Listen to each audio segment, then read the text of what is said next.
Manchester United are pound for pound the worst team in the Premier League as we suffer yet another Premier League defeat in one of the worst halves of football I think I've ever seen at Old Trafford. Amorim admits we're in a relegation fight. No funds are available in January, and Casemiro's linked with a welcomed move to the Saudi Pro League. This plus all the latest Manchester United news and transfer news that will keep you right up to date with everything. Welcome to Man United Review. My name's Jamie. Before we get into it, smash a like on the video. Let's jump straight into it. So how are we feeling? I thought after a night's sleep, and I've kind of delayed doing this video a little bit today because genuinely I feel as flat as ever regarding Manchester United. It is not good at the moment. The performances are even worse.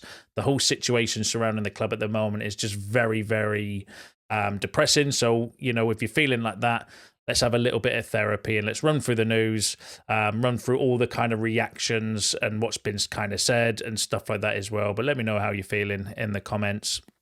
So let's start with Gary Neville. So he said, you're watching the worst pound-for-pound team in the country. And, you know, I actually disagree with Gary Neville on that. I think we're probably pound-for-pound one of the worst teams in the world at the moment. I would go a step further than that. This is definitely by far the worst Manchester United team that I've seen in my lifetime, and I don't want to be, you know, that's not me being dramatic neither as well. I was fortunate enough I was born in the early 80s, so most of my kind of, you know, childhood memories about United were us winning titles and under the Fergie era. So I've been fortunate in my lifetime that I was brought up in that era. But even in the last 10 years, when we've not been very good and we've not been very successful and we've not obviously been winning titles and stuff, this is by far the worst squad I think I've ever seen. I think they lack there's so many deficiencies. They lack character, lack leadership. We lack, you know, physicality, ability. We lack just everything. Everything is lacking in this current squad at the moment, and it's a really kind of difficult. So I disagree with Gary Neville. I think this is the worst Man United squad I think I've ever seen in my lifetime. Some of you might be older, so you may have lived through, you know, when we actually did get relegated and stuff in the past. But for me personally, this is as bad as it's been. But let me know what you think about that in the comments. And just to kind of confirm that, so this is the first time Manchester United lost 3 consecutive league games at Old Trafford since 1979. The first time Manchester United have lost 5 league games in a calendar month since 1962. The first time Manchester United have lost their final league game in consecutive calendar years since 1985 and 1986. The first time Man United will end the turn of the year in as low as 14th in the league since 1989.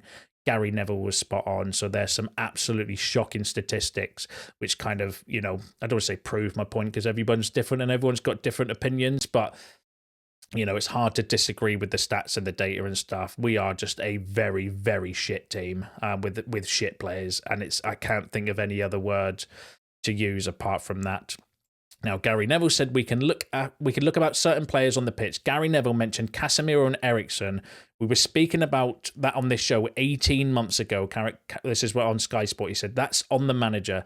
These players can't run. We know that. It's on the manager who puts those 2 players in that position in this system, which has a major flaw in it, which we highlighted in the first game against Ipswich when both of these players played in the centre of the pitch. The positions either side of the 2 central midfield players are huge, and these 2 players can't cover it. It's not their fault. They've been put in a position that they shouldn't have been by the manager, and I agree with that as well. You know, like, I don't want to say Amorim's at fault for like the you know, the main issues at the club, i.e. the recruitment over the last few years, the debt, you know, all of this kind of shit, because he has inherited an absolute shit show, Ruben Amorim, but he needs to be held accountable for some of the performances and the team selection because he got it massively wrong. I don't think there's a fan out there that would have felt confident when the team news came out, because we've seen this story before. Casemiro and Eriksen cannot play in midfield in the Premier League. I'd argue to say they can't play it in the Saudi Pro League or in the French League or in any league. They do not have any legs. They've got no pace. They've got no mobility. It is the worst midfield to put out there, combination-wise. And I do think Amorim has a part to blame for that because he's the one that's selecting the team. Yes, he has lack of options. Yes, we've got suspensions and with Bruno and Ugarte both being missing as well, and it's not him that's put this squad together. But how shit must Toby Collier be to not be getting any minutes ahead of those two? Like, he must be absolutely shit if he cannot get any minutes ahead of Casemiro and Eriksen. And I refuse to believe that he's that bad. So he's got options. So Amorim does need to take some of the blame for putting that team out. Like, it has to be the last time we see a midfield part duo of Casemiro and Eriksen. It just simply does not work, in my opinion. And I was speaking to my nephew at halftime, and we were saying the same thing about Toby Collier. Like, how shit must he be to be on the bench and not get any minutes above those two? But to be fair, it wasn't even just those. You can't just blame everything on Casemiro and Eriksen, because I thought Martinez was shit. I thought Dalot was shit as well. Højlund was shit. Joshua Zirkzee, shit. We'll come on to him in a bit because I kind of felt a little bit bad for him. But it was a combination of things. But it does not help when you've got no legs in midfield, especially against Newcastle, who have probably got the best midfield in the league in the three players that they kind of play in there as well. So, so Amorim has to be held accountable for that. I don't blame him for the problem zone. I'm not saying Amorim out or anything like that. I'm backing the manager. I support his kind of ideas and his concept and things like that. We do need a change, but, come on. We've got to be doing better than that. And again, it's just because the squad is shit. They're just shit, terrible, lazy, and embarrassing. And I genuinely hope it was the last game for some of these players. Like, we can't continue with this squad because they're just absolutely terrible. I actually found myself last night more worried that Ipswich beat Chelsea because we're only 7 points off the relegation zone now as well. That's how bad it is. And just on relegation, Amorim himself, when asked if they're in a relegation battle, he said that is really clear. So we have to fight. It's a really difficult moment, one of the more difficult moments in the history of Manchester United, and we have to address it with honesty. So even Amorim himself is saying that basically we're in a bit of a relegation scrap because we can't find a win at the moment. To make things worse, we've got Liverpool at Anfield next, and they're not going to take their foot off the pedal like Newcastle did in the second half. They're going to go full throttle for the full 90 minutes as well. So that's going to be answers on a postcard. What we could be looking at there. Phil Jones, after the game, said, I do feel that he's the manager to take Man United to the next level, but he may need 2 to 3 transfer windows. And on transfers, the Muppeteers said that Man United want to do permanent deals in January and they don't want to sign players on loan. Samuel Luckers from the Manchester Evening News said the Manchester United have no budget to reinforce their squad in the January transfer window. Ruben Amorim himself, when asked about January, said, we don't have that possibility in January if we don't sell. You know the situation better than I do. It's not a situation where I come in and I can spend a lot of money to change the whole team. I know the situation. So from bad to worse, really, in terms of, the worst squad, definitely, I think, in my lifetime, definitely in recent history anyway. But then also the fact that we're resigned to selling to buy in the January transfer window because of the mismanagement of, you can blame, I do blame the Glazers and the mismanagement beforehand from, John Murtaugh, Richard Arnold and Ed Woodward and the Glazer family.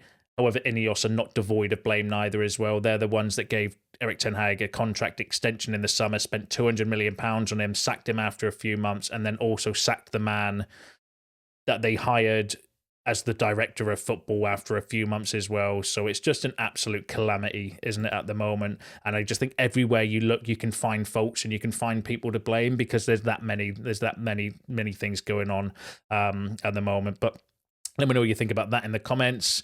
Now, when asked if changing formation would be the way forward, Amorim responded with the following, saying, when there is a change in coach, especially at this type of club, it's because it's not winning. They were playing in a system for which they were specifically chosen.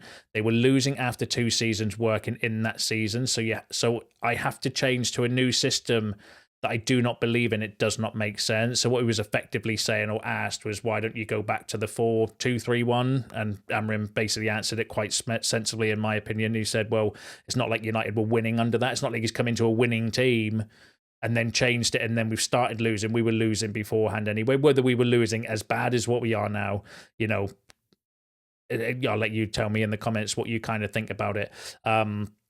But he was saying, why would I go back to that? Because it wasn't exactly working brilliantly the first time anyway. And I kind of get where he's coming from. And I do commend Amorim. I think he needs to stick with his guns, stick with the system, stick with the formation, regardless of how bad it's going to get, because it's the only way that we can improve and recruit properly going forward. So what he does Ten Hag and changes back now. Okay, well, great. Some of these players might play a little bit better, although I very much doubt they will, because I think the ultimate problem is, the main issue is the players. They're just simply not good enough for Premier League football. But then where do we start again, recruiting wise? Because then you're like, well, okay, well, what do we need to get? And we're just taking a step backwards. And I think he needs to kind of stick with it. And live by the sword, die by the sword. That's the way I think he's going to kind of approach it. Ruben Amorim did say, though, I thought this was one of the comments of the night. He said, people have tired of excuses at this club. This needs to be a shock. And I kind of agree with that as well, that maybe we do need a bit of a wake-up call to kind of, highlight the actual issues at the club. And there are so many. You can probably tell me loads that I've forgotten about or not even thought of in the comments as well, about the list of problems that are at this club. And it is just really, really tragic. But so overall, really positive news. We're doing really well on the pitch. We've got some easy fixtures coming up to pick up some easy points. And we've got absolutely shitloads of cash to spend in January. Yeah, it's bad, isn't it? It is really bad. But let me know what you think in the comments. Now, one thing that was also bad was the whole kind of Zirkzee situation. I just want to say I feel really sorry for Joshua Zirkzee. It was quite bad what kind of happened. He is a young player coming into a league that is obviously devoid of any sort of confidence, and then to get turfed off after 30 minutes. Yeah, I feel really bad. And then to get booed as well. Now, I'm not here to tell people how to support the club. If you want to boo players, you can boo players. Personally, I don't think that was the right approach by the fan base, because it's just going to make the situation and make his confidence even worse. But, I kind of feel he was a little bit scapegoated.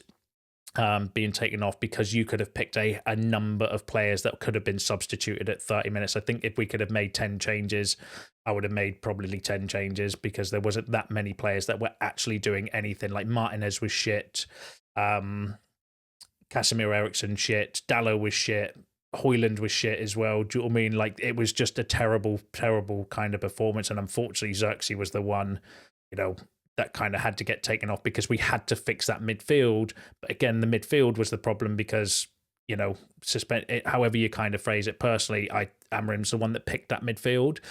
So I think he has to ultimately take the blame for that. But yeah, just felt really, really bad and really sorry for Joshua Zirkzee, But on the flip side, he also has to be accountable for his own performances as well. Do you know what I mean? He only managed 15 touches, gave the ball away 7 times, and had a pass completion of 33%, which as a professional footballer, you should be hooked off after 30 minutes if you're putting in that sort of performance. So while I feel sorry for him, I don't agree with the booing. I do think he's being made to be a bit of a scapegoat. I really, really hope this doesn't kind of dent his confidence any further, and he can come back and, and he's got that and show us what his kind of character is around it. But he does need to take accountable for his own performance, but he was not the only player stinking the place out at that time as well. You could have picked a number of players to take off. But yeah, I felt really bad for Joshua Zirkzee. Ruben Amorim himself said, you have to think about the team and also sometimes about the player, and the player was suffering. I felt the team was suffering and needed another midfielder. That's it. And then he also said, I know that Josh is a really good guy. When he went into the tunnel, and apparently he was, pretty much in tears when he was walking off the pitch as well, which is even worse, why I feel really bad for him. When he went to the tunnel, I can understand that some guys can be in a bad way, but he is a really good lad. It's life. We will support Josh and continue. Newcastle were better than Manchester United. They weren't better than Josh. So again, Amorim kind of said it was a team game. I had to kind of bring him off because, one, he was performing really bad himself, but then also we needed to shore up that midfield, and he needed to bring Mainu on. And but like I said, you could have tossed a coin up with probably most of the players on the pitch at that time that deserved to be hooked, as well as Joshua Zirkzee. But let me know what you think about that in the comments. And then the final story I've got for you is regarding Casemiro. So Casemiro wants to move to Saudi Arabia in January. The Saudi Sovereign Wealth Fund are also determined to move forward with his signing in January and want him at Al Nassr. Now, that came from Brazilian outlet that are actually quite decent, quite a credible Brazilian outlet. I think they were quite right in the summer when they were bringing the news out that Casemiro wants to stay at United and fight for his place. I'm pretty sure it was the same outlet and similar journalists that were doing that. So that would be one way that if we need to sell to buy, Casemiro would be the ideal candidate, not because we're going to get massive transfer fees for him, but he's one of our highest paid players. And that would be massive for the club for PSR rules and would allow us to spend some money in January. Obviously, the other one is Rashford. He didn't come out. He was on the bench, as I broke to you in yesterday's video, that he was meant to be in the matchday squad. Didn't come on. I think that's another solution potentially where we can, sell some players in order to have a bit of a go in January. You've got to do something for Amorim. You can't keep we can't keep seeing these players on the pitch. So I genuinely hope this is the last time that we see Casemiro on the pitch, because I thought he was that bad. He was absolutely terrible. Regarding that, but the interesting one on that kind of story is that Casemiro wants to move to Saudi. The reports in the summer and stuff around him was that he wants to stay and fight for his place. But now, if that's to be believed, if he wants to go, that would be a big kind of bonus for us as well. The Muppeteers also said that some MLS clubs are looking at have looked at Casemiro's situation as well. So again, that would be another kind of shout for Casemiro, and that will be one way where potentially, we could actually do something to improve this squad and team in the January transfer window. If you can't, though, I would just can we please, if we can't sign players in January, can we please at least promote some of the youth players? Because I would much rather see Toby Collier, Dan Gore, Harry Amas, I would much rather be losing games with them in the pitch, because at least then we can see what they're about. At least it's something kind of exciting to watch. Like, I'm sick of watching Dallo down the left fullback position because he's shit there. And I know he's shit there, and he's not going to improve there neither, because he's had plenty of opportunities. It's not like it's his first time there. He's pretty much been playing there for the last 12 months, and he's terrible at it. The midfield, Casemiro and Eriksen, don't want to keep banging on about them, but they're terrible midfielders. So can we not, if we're not going to sign anyone in January, can we please just start promoting some of the youth and giving them an opportunity? Because I would be all behind that. I would be happy to kind of sit, if we lost 2-0 last night and to Newcastle, and it was Dan Gore and Toby Collier and these players finding their way, making a few mistakes and stuff, I would be cool with that. But much more than I would just watching that abject shit running around, well, not even running around, walking around like they're all, running through concrete, just getting bullied left, right and centre by Newcastle. I'd much prefer it. So if we can't sign players, let's promote the youth. Let me know what you think about that in the comments. Let me know what you think about all the other topics discussed in today's video. Smash a like on the video on your way out. Subscribe to the channel if you are new. See you in the next one.